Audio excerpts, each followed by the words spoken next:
Hey guys, what's up? Today I'll be explaining to you the 5 principles of multimedia learning. Of the 5 principles of multimedia learning, you have coherency, which is the first one. This is about on how you have a primary source of information and how you have different sources of material match up with that primary source.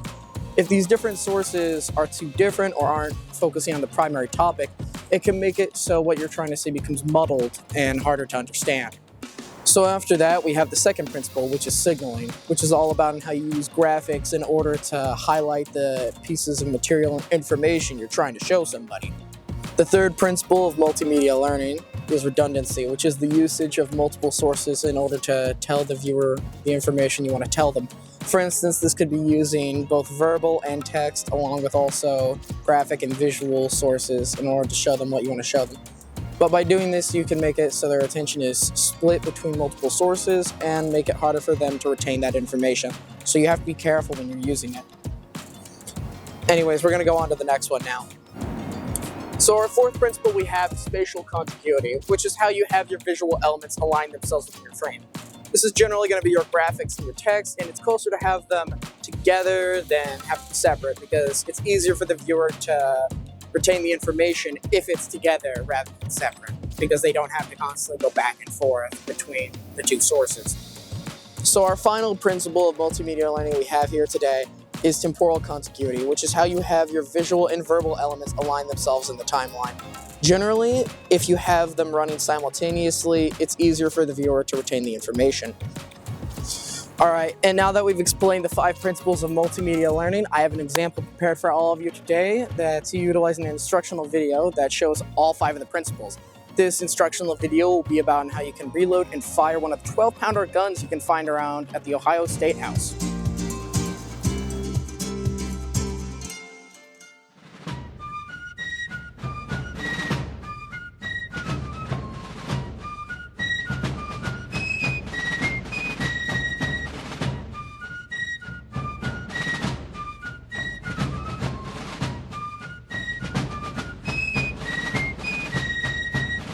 Step 1. The first and third cannoneer clean the barrel. The third cannoneer places his leather glove on the vent hole to prevent any sparks from escaping. And the first cannoneer uses a thing known as a sheep head in order to clean the barrel.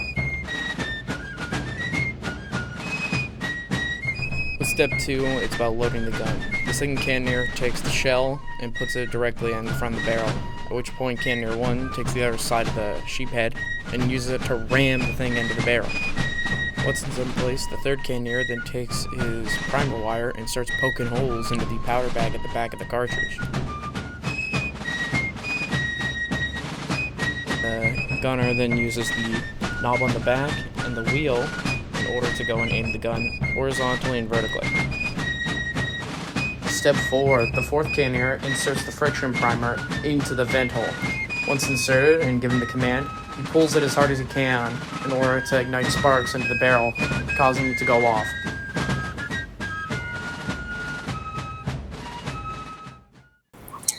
Anyway, that's the instructional video I had prepared for you guys today. I hope it was informative and I hope you enjoyed. I'll see you guys next time.